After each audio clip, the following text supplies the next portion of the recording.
broken over the growing percentage of people in our country who are migrating away from religion and specifically away from Christianity. And I'm just convinced it's unnecessary. And so if you are in that category, really, this is for you. I'm doing my best to try to woo you back and to talk you back into at least giving Christianity another look, because I'll own this. It's people who do what I do, and it's the church's fault that you have found the church and religion and Christianity in particular so unappealing. So today, I just want to continue that conversation. I don't think any of us would argue with the fact that there are certain things about theism and about God and about Christianity in particular that are really unsettling. They're just unsettling. I grew up in the church, and I grew up, a preacher's kid. I've always been a Christian. But there are things about Christianity that are just unsettling. And so consequently, sometimes we have doubts. On the other hand, there's something about a godless universe where everything is reduced to the laws of physics, chemistry, and biology. For many of us, that's unsettling as well. And so a lot of us, in fact, more and more people in this country would say, you know what, to be honest, I kind of feel stuck in the middle. When it comes to religion and when it comes to Christianity in particular, when it comes to theism, I have doubts. But when I think about stepping over into the world of atheism, that's not appealing either. Those of you who would say, you know what, I have lost faith. I don't remember when it happened. It wasn't like Thursday at 3 o'clock or, I just have lost my faith. I'm having doubts. I'm not sure I can maintain this. I'm pretending I'm still watching. You might even still be showing up at church, bringing your kids so your kids can get a good dose of religion, keep them out of trouble. But, you're not sure you believe this anymore. The early Christians, first century Christians, were considered atheists by their culture. Why? Because they did not believe in the Roman gods. They didn't believe in the Roman pantheon of gods. They didn't believe in Jupiter. They didn't worship Mars. And so the culture, and even the barbarian cultures, they considered the Christians atheists because they no longer worshiped the gods. They didn't embrace the deified Caesars, so they were considered atheists. But the message of the Christians to the pagans was this: you've got the wrong God. You've got the wrong God. We're not atheists. We believe in a God. We just believe in a different God, and we think you pagans have the wrong God. So that I believe that tension persists today, and I think it's one of the reasons perhaps you, if I could be so bold, that perhaps you have stepped back from religion or stepped away from religion. And the reason I say that, and the reason I believe that, is all the stories of deconversion that I've read, that I've heard, that people have talked to me about, that are podcasts. Every time I've read entire books on people who wrote an entire book around deconverting from Christianity and lots of other religions, specifically Christianity. And as I read those stories of deconversion, here's the thing. I've never heard, and I'm sure there is one, but I just haven't heard one yet. I've never heard a story of deconversion from Christianity that had anything to do with Christianity. I mean, there are lots of reasons for walking away or stepping away from God, but when I hear these stories, it breaks my heart because I sort of want to say, wait a minute, who told you that's what God was like? Where did you get that picture? Maybe. I know this is kind of arrogant, maybe a little bold, but maybe you have the wrong God. So deconverting from Christianity, there's 2 or 3 versions of this. Maybe this is your version.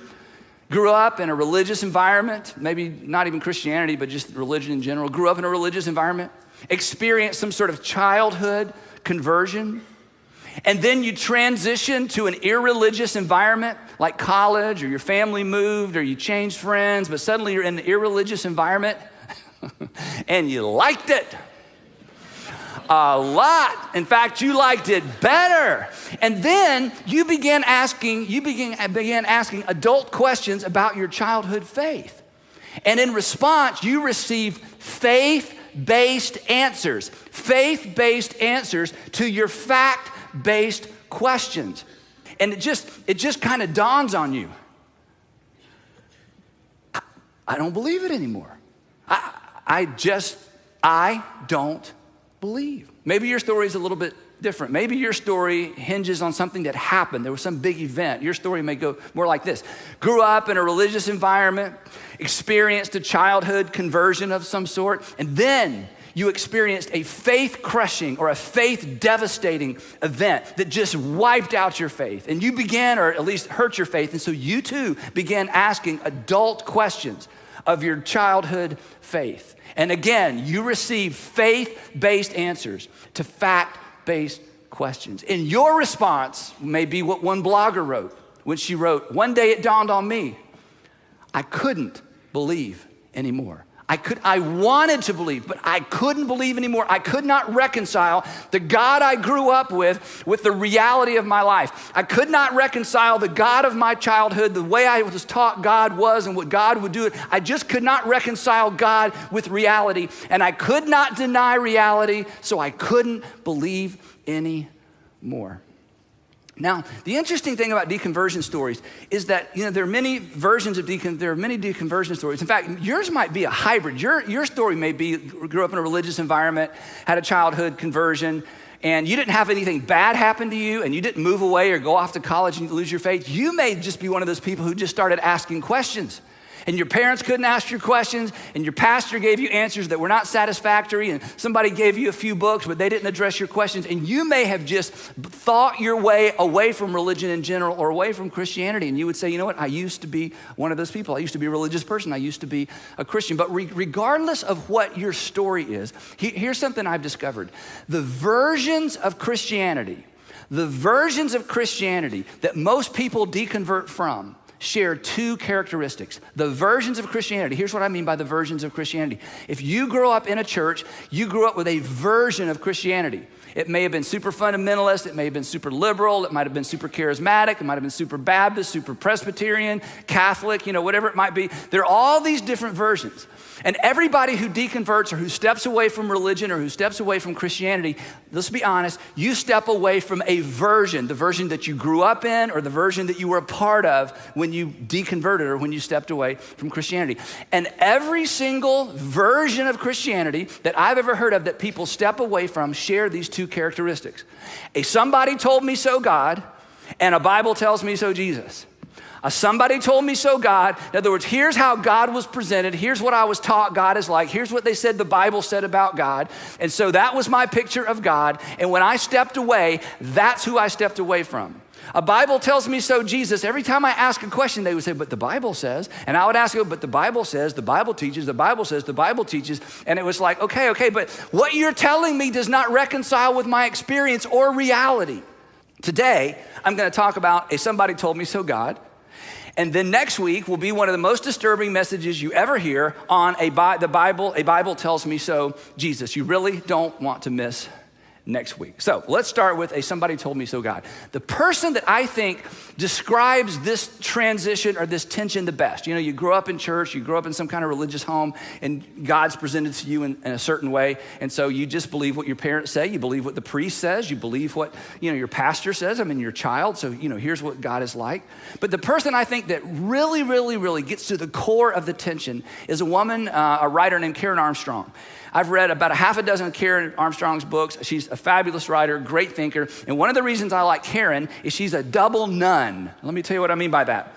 Karen was actually a Roman Catholic nun who deconverted and became a N-O-N-E, nun. So she went from nun to nun. Now, no offense, I love Karen Armstrong. She's super smart, way smarter than me, does TED Talks, she's awesome. But she moved away from being a Roman Catholic nun and working towards, spending a career in that world to her own kind of, I think she's religious, but it's kind of a mystical religion. I don't completely understand it. If she were here, she could explain it. But from moving from one to the other, she has extraordinary insight about religion, extraordinary insight about Christianity, Islam, Judaism. She's a fabulous writer. And in her book, The Case for God, she writes this. This is so powerful. The Case for God, she says, many of us have been left stranded with an incoherent concept of God.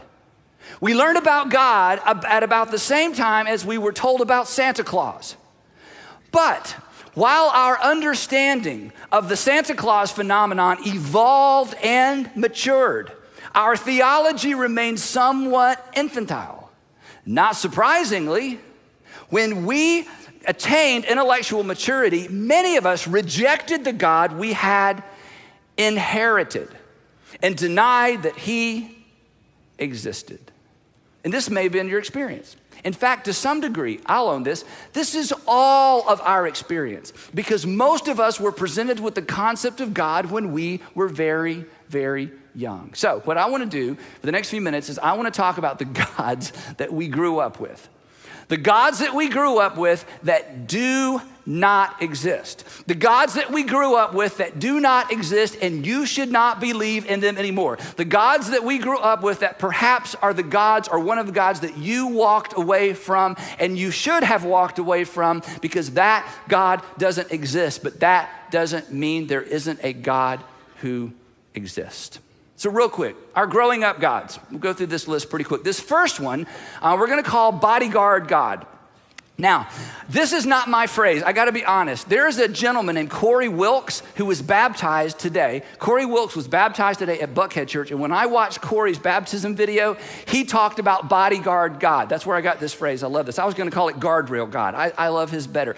And in his story, he talked about as a child, he was taught that God takes care of you, doesn't allow bad things to happen to good people. And then as he got older, some really, really, really bad things happened to some really, really, really good people, and it just undermined his faith. And so for years, he kind of floated around and he's come back, but he talked about when he came back, he struggled with this idea of the bodyguard God, because clearly there's no such thing as a bodyguard God, because bad things happen to good people all the time. So this is such a big deal. It's very emotional, I realize. In fact, many people, many very bright people have abandoned religion and abandoned the concept of God over personal pain and suffering or pain and suffering in the world. This is such a big deal. I'm gonna spend an entire session on it in a couple of weeks. But I just want to address it real quick, because this is one of the gods that a lot of people grew up believing in. And when, lo and behold, bad things happen to good people, they lost their faith in God.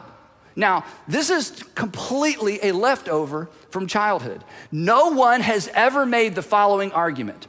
A good God would not allow bad things to happen to good people. Since bad things never happen to good people, there must be a good God.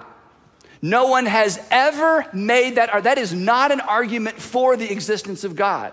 So consequently, when we turn around and hold bad things happening to good people up against God and say there must not be a God because bad things happen to good people, the assumption is that somebody told you, or the assumption is somewhere along the way God claimed that he would never allow bad things to happen to good people. This is not an argument for or against God. This is something someone told you. And on the surface, it makes sense. We're going to talk about it in a few weeks. But this is not an argument. This is certainly not a Christian argument for God in the least. In fact, Christianity, and I don't want to make a case for Christianity, this is just a little sidebar. Christianity actually started with a horrible thing happening to a very good person. If at any point along the way Christianity had taught or presented God as a God that never allows bad things to happen to good people, Christianity would have never made it out of the first century, because all the best people in Christianity in the first century, all the heroes of the Christian faith, all of them were treated terribly by the first century Roman Empire and by the temple. So just to let you know where we're coming from. The idea that a good God who allows bad things to happen to good people can't exist, I don't know where you got that. You did not get that from Christianity. And no one that I know of has ever built a case for God based on a lack of evil in the world. So here's the point. If you lost faith in the bodyguard God, good. Bodyguard God does not exist. You are exactly right. But for some of you, and I understand this, we're going to talk about it in detail in a few weeks. The whole idea of a God that will protect you from bad things, it was the defining characteristic of God for you growing up. It was the defining characteristic of God as it was explained to you in your church. It was the defining characteristic of God. Everything hinged on God will protect good people from bad things. And then you saw enough bad things happen to good people and your faith collapsed. I think, this is just my opinion, you had the wrong God. Close to and similar to bodyguard God is on-demand God. On-demand God. Now, on-demand God is the God, you laugh, but you wish God was this way and you treat God this way, and you kind of, your faith gets a little shaken when God doesn't act on demand. On-demand God is the God who responds to fair and selfless requests the way we would. It's the God that responds to fair. Look, I'm not asking, to change the world. I just need a date, The fair and selfless request. I'm not even asking for me to have a date. I want my daughter to have a date. Please, I want my son to have a date. Actually, I want them to get married and have me some grandchildren, but that's about me. It's this on-demand God where we would expect God to do for us at least, I'm not even God, at least what I would do for somebody else. That God would answer my prayer. And I'm not asking for anything big. I just think if there's a personal God, then when I need something or want something, God should do what I need and God should do what I want. But that's not your experience, right? Why? You asked for an answer and heard nothing. You asked for a sign maybe and saw nothing. You asked for a miracle and you received nothing. So you decided, you know what? There must not be a God. And you're right. On-demand God does not exist. It is okay to quit believing an on-demand God. But here's the question. Who told you? Who told you that God always responds the way you expect? Who told you that God is supposed to or under some obligation or has to respond the way that you expect him to respond? Where did that come from? That's the somebody told you so God. And that God obviously doesn't exist. And the truth is, I'm glad God doesn't exist, like that God doesn't exist. Because when I was 15 and 16 years old, if God had done for me what I asked God to do, my life would be a wreck, right? And some of you would be married to the wrong person, right? Because God would have, okay. So the third one is a little, I'm not trying to be cutesy, but I just want these to be memorable. The third version of God is boyfriend God, okay? It could be girlfriend God. Boyfriend God is the God whose presence is always felt. I always sense the presence of God, because if God is with me, we sing that and we read that, if God is with me, then I should feel his presence. And when you were growing up, if you grew up in church especially, you had those kind of cool camp moments and last night of camp moments and worship moments and awesome quiet time moments. And, you talk to a friend and, she just went through something you went through, or he went, you have those moments where you just sensed the presence of God. And then you get older and you don't sense the presence of anything. And you think, God, I want to feel your presence. And you read literature, you read scripture, you read the Bible or whatever you read, and it's just kind of flat. And, you show up and people have their hands up in church and you're like, I'm not getting this, okay? I think they're making this up because I'm standing right next to them. I don't feel it. Do you feel? I don't feel it, okay? And I'm being a bit facetious, but because at some point along the way, you were told God is with you. I'll never leave you or forsake you. It's like, okay, God, I want to sense your presence, but since I don't feel his presence, he must not be present. Well, said who? Who told you that? In fact, just a little sidebar. Did you know you are least aware of the things that are most constant? When you're sitting in a room and the temperature's perfect, you never turn to somebody and say, isn't the temperature kind of perfect in here? None of you woke up and said, oh, I feel like an American. Do you feel like an American? I feel like an American, but you are, right? The things that are, none of you students said, oh, mom, dad, whew, I just feel student. So the things that are most constant are the things we are least aware of. Okay, so that's just sort of for free. But the point is, where did you get the idea that somehow you were to constantly feel or experience the presence of God? Well, somebody told you that. They set an expectation. And then you went for a month or a year or for a long time. Mother Teresa, she wrote about the fact her confessor exposed to the whole world that she went for many, many, many, many months, some years, and never experienced or felt the presence of God. Well, boyfriend God, girlfriend God, or whatever you want to call that, if you quit believing in that God, good. That God doesn't exist either. And then here's the big one. This is the version of God that we run from the quickest, but we can't seem to extrapolate ourselves from. It takes the longest to kind of unwind from this God. This is the God that chases us throughout our adulthood. This is the God that we just want to quit believing in, but somehow this God just haunts us. And very few people are ever able to finally just say, I don't believe in God, who grew up with guilt God. Guilt God. Guilt God controls you through guilt and fear. Okay? If it's enjoyable, the answer is no. If it's sexual, the answer is no, no, no. No, no, no, right? This God loves you, but this God does not like you. This is the God who is love, but when it gets right down to it, he doesn't like you very much. Now, let me ask you this. If you've grown up with guilt, in fact, again, the guilt God is so hard to escape. As soon as we can get away from the guilt God environment, we run. But even though we get away from the guilt God environment, something about the guilt just stays with us and stays with us and stays with us and stays with us. I've talked to so many people who I just can't seem to get it off of me. It's horrible. Who told you that about God? A priest? A pastor? Your parents? Where did that come from? That's a somebody told me so God. And if you are one of those lucky few people who grew up in high guilt environment, and you've been able to move so far away that you quit believing in God at all, congratulations. Isn't life better without the guilt God? I would say pray for your friends, but don't pray for them. Just hope that somehow they're able to unwind from guilt God. And then here's another one. And this is where the church has done a horrible, horrible job. There's the anti-science or the anti-science God. Okay, this is the God where you're forced to choose between undeniable science or unreliable religion. That's the tension. It's like, okay, I know what I'm taught, and I know what they're saying in school, and I know advances, and so this is undeniable. Mom and dad, grandmama, pastor, priest, come on, this is undeniable. I think religion is unreliable. Religion's always changing. Look at the negatives associated with religion. Look what religion has done in the world. So you're asking me to ignore what is undeniable and embrace what is unreliable. I just can't live with that tension, and I just got to go with what we know. I can't continue to pretend. I can't continue to defend, and I can't continue to live my life with my eyes closed because after all, it's undeniable.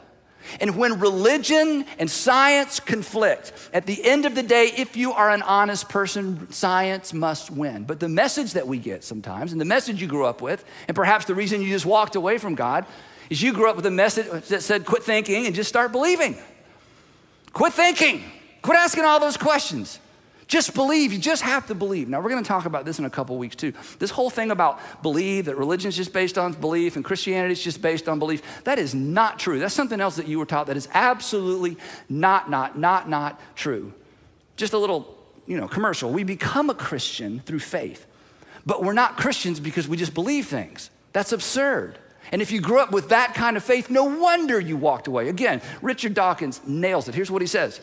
One of the truly bad effects of religion is that it teaches us that it is a virtue to be satisfied with not understanding.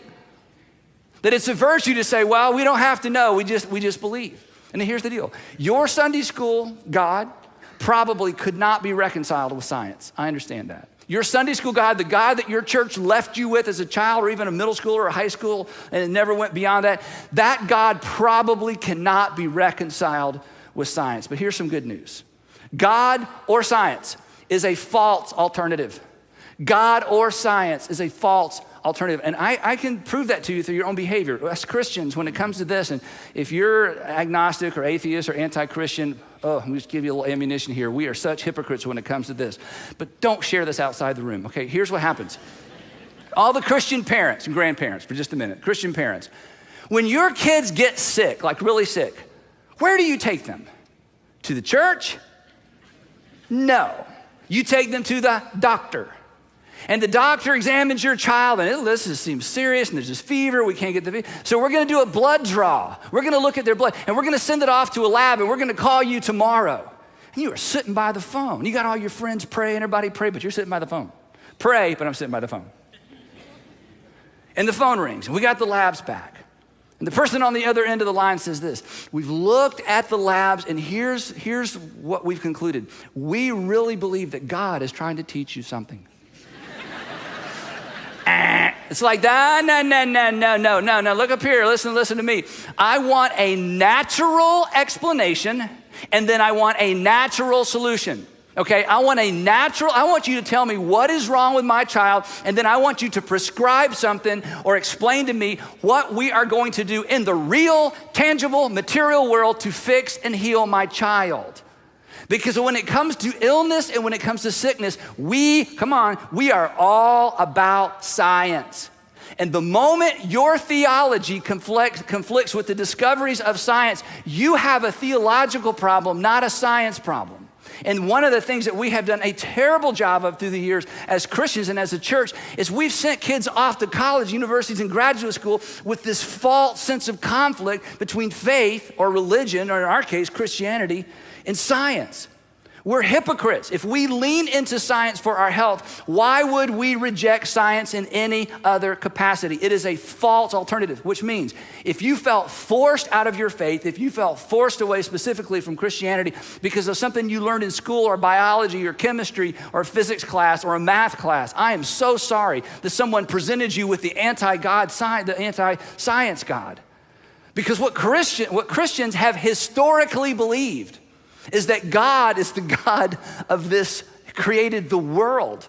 And everything we discover is a discovery about how God did it.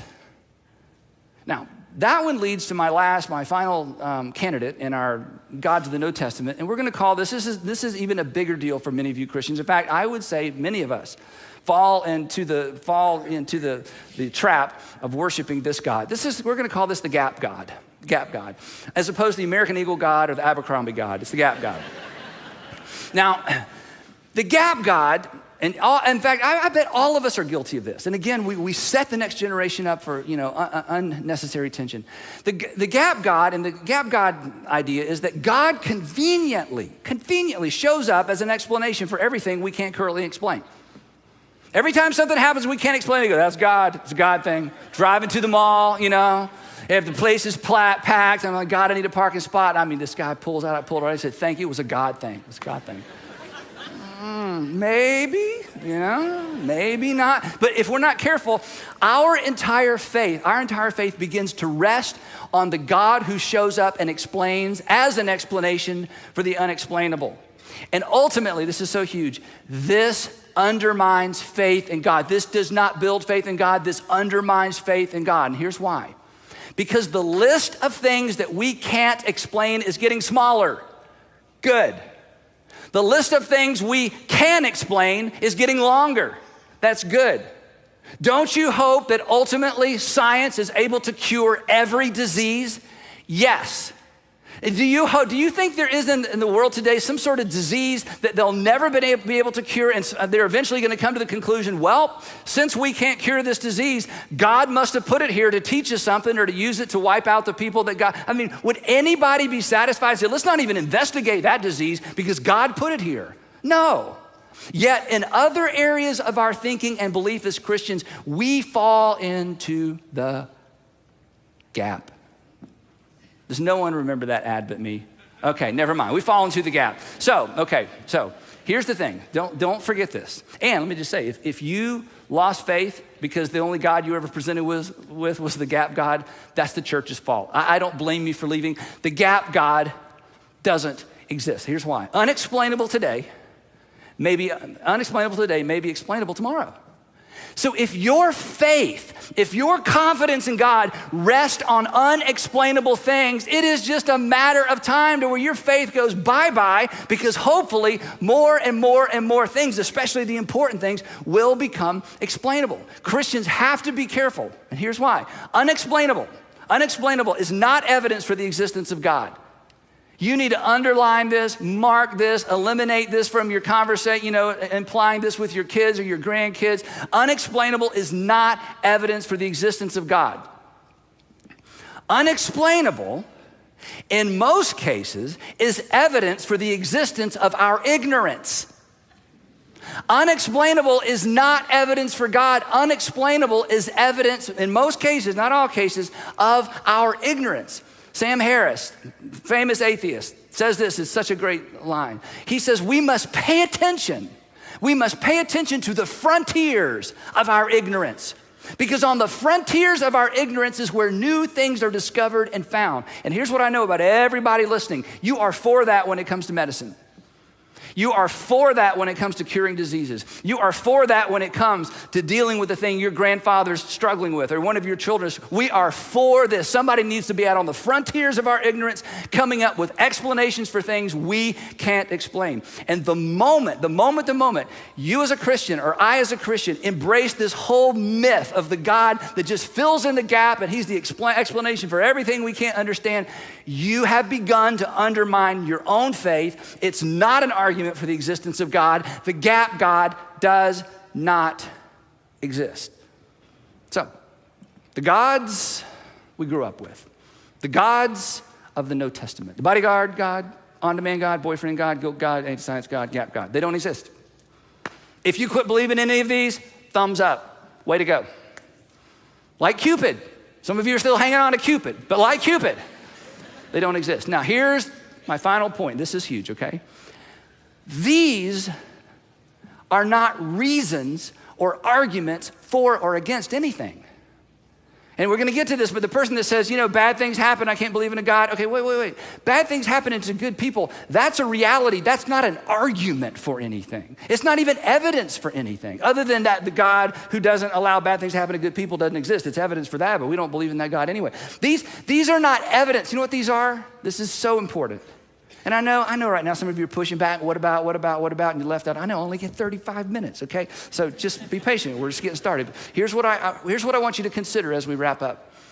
These are not arguments for or against anything. You know what these are? These are just unmet expectations. These are childhood or stem from childhood explanations. In some cases, they are ill-informed or uneducated interpretations. And for some of you, you would be quick to agree, blatant manipulation. So here's the question. Where did your view of the God you struggle to believe in originate? Where did your view of the God that you have a hard time believing in originate? Or let me put it this way, where did your view of the God you quit believing in originate? Did your God ever grow up? Or did you just outgrow your God? Did you carry childhood God into adulthood and it just couldn't withstand the rigors of adulthood and you just said, well, that God must be the only God. It's the only God I was ever presented with. God must not exist. Did your grown-up questions undermine your childhood faith? Where do babies come from? It depends on who is asking. And when a 5-year-old asks, you answer it one way. When a 15-year-old asks, you answer it another way. When somebody in pre-med or in graduate school asks, you answer it another way. And you never lie. We accommodate, come on, you know this. We accommodate to a child's capacity. But at some point, mommy's tummy no longer gets the job done. And here's my concern, all right? Some of you, many of you perhaps, and this is the church's fault. I own this. I am not pointing a finger or waving my finger. I own this. Some of you still have a mommy's tummy God, and you've outgrown that God, but it was the only God you knew. So you just decided, I don't believe. I'm moving on. Now, to be clear, today was not an argument for the existence of God. That is not my point. My point is simply this. I'm suggesting that if you walked away, you may have walked away unnecessarily from a God who never existed anyway. Somebody told me so, God. And nobody needs that God.